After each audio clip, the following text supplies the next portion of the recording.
All right, y'all, how you doing?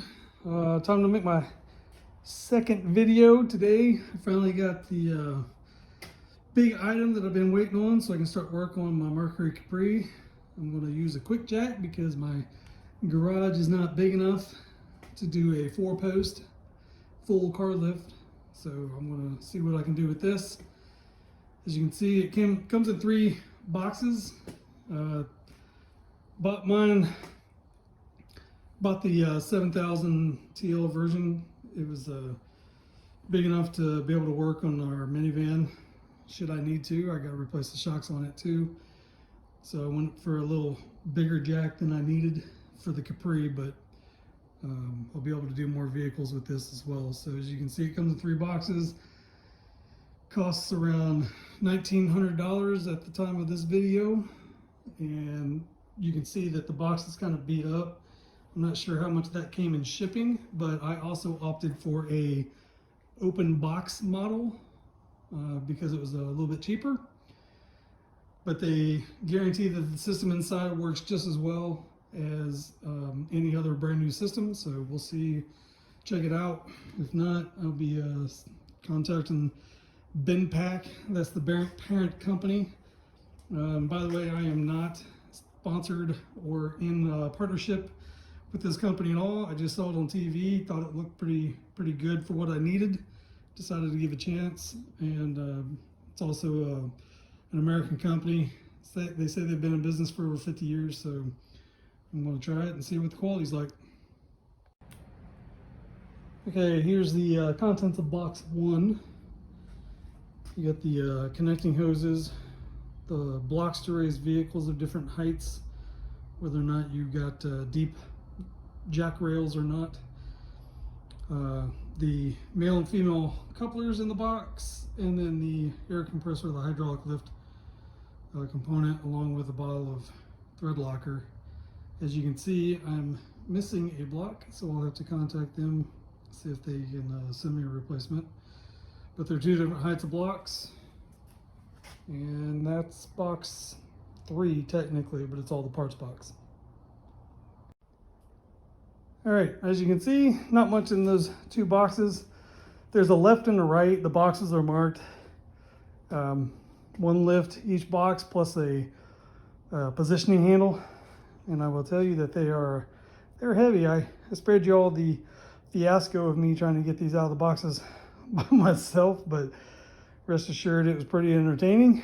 And then the people in the video from QuickJack that make the how-to videos on how to use these, they sure make them look light and easy, but they're obviously prepared for the weight.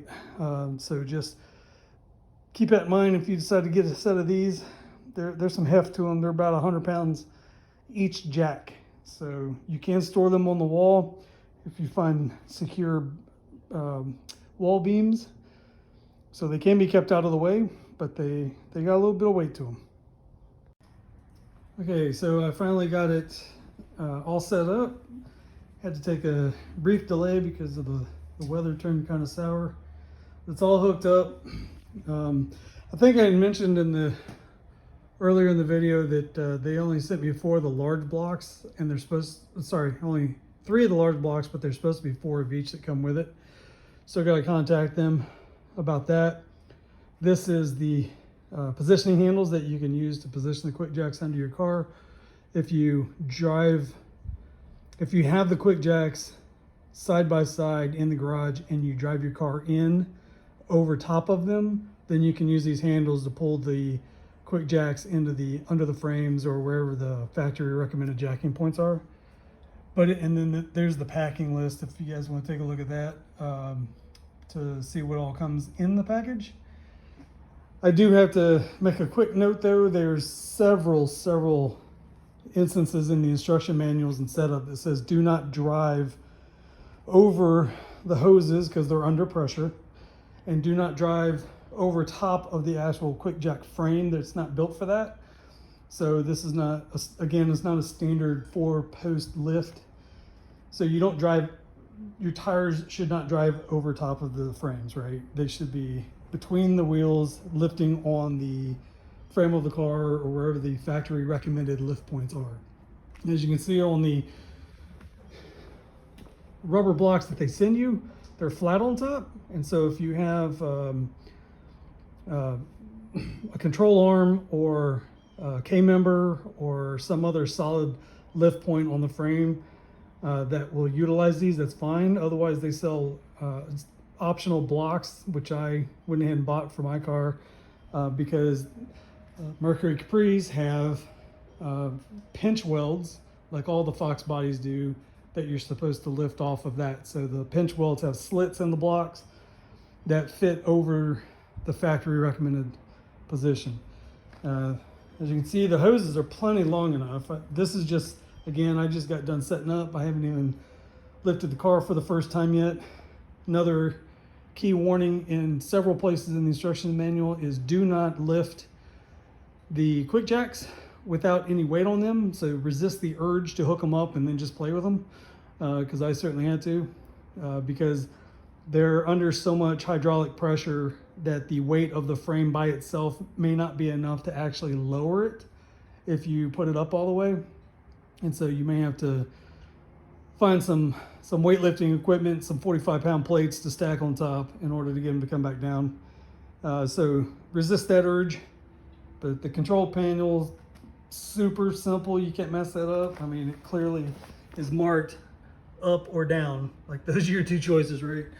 All of these connections, you have to screw on the male and the female quick connectors. Some of them take thread sealant, which is supplied in the box. Some of them don't. So make sure you read the instructions carefully. You have to put in that L fitting, attach a hose,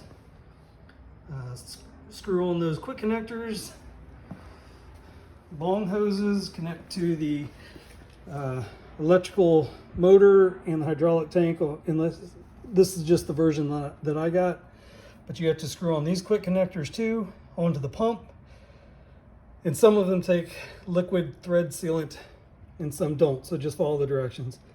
And then the last thing that they mentioned in the instructions was it takes about 2 quarts of hydraulic fluid, or you can use automatic transmission fluid as long as it meets the specifications listed in the instruction manual. I will tell you that I bought 2 quarts and I need a little bit more, because after you bleed these hydraulics, you're going to lose just a little bit of fluid as you're trying to get all the air out of this hydraulic ram. And so you bleed a little bit of fluid with the air. So I got to top up a little bit. And then you also have to bleed this air cylinder as well. I'm sorry, not bleed it. You have to charge the air cylinder. It comes empty from the factory, 50 PSI. So if you have honestly, if you have a bicycle pump, you can charge these. I used my small pancake compressor. Took longer to get the compressor out than it did to charge the cylinder. Super simple, and that is it. So once you make all the connections with the fittings supplied, bleed the air, charge the air cylinder, bleed the hydraulic cylinder, you're pretty much done, and then it's all set up and ready for use. So we'll give it a try and then share my thoughts after that. All right, here we are, day 3 of the QuickJack experiment. For those of you who can notice, this Fox body's sitting up a little high. I did not jack it up. I didn't put a lift kit on it. I finally got the QuickJacks working to where I felt comfortable to give it a go. This is my first lift. Took some experimentation with the block placement under the pinch welds.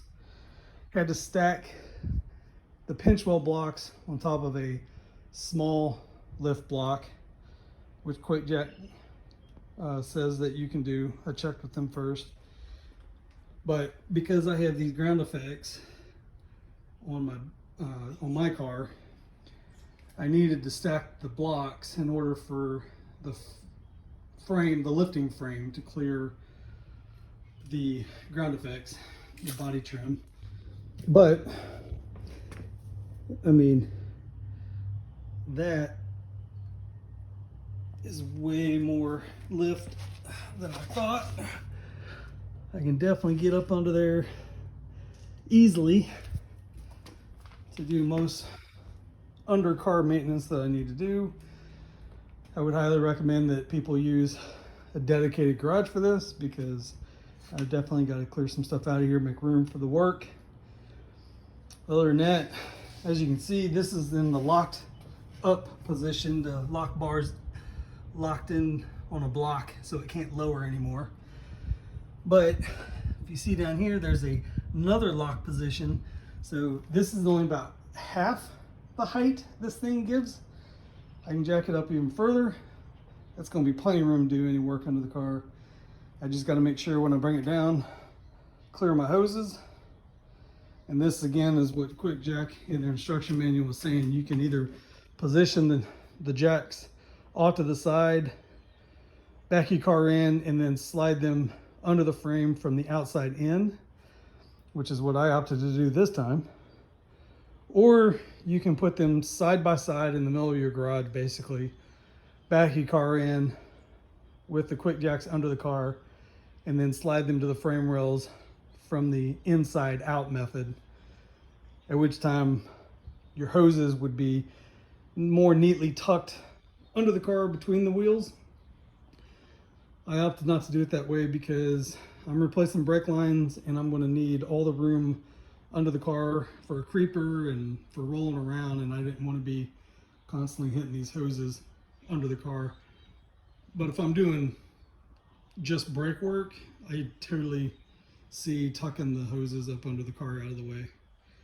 But whichever method works for you for the job that you got going, either one's good. These are really awesome. After I get some work going, maybe I'll post some updates, but right now, that's the QuickJack experiment for our project. So thanks, y'all. Have a good life. Be nice to each other.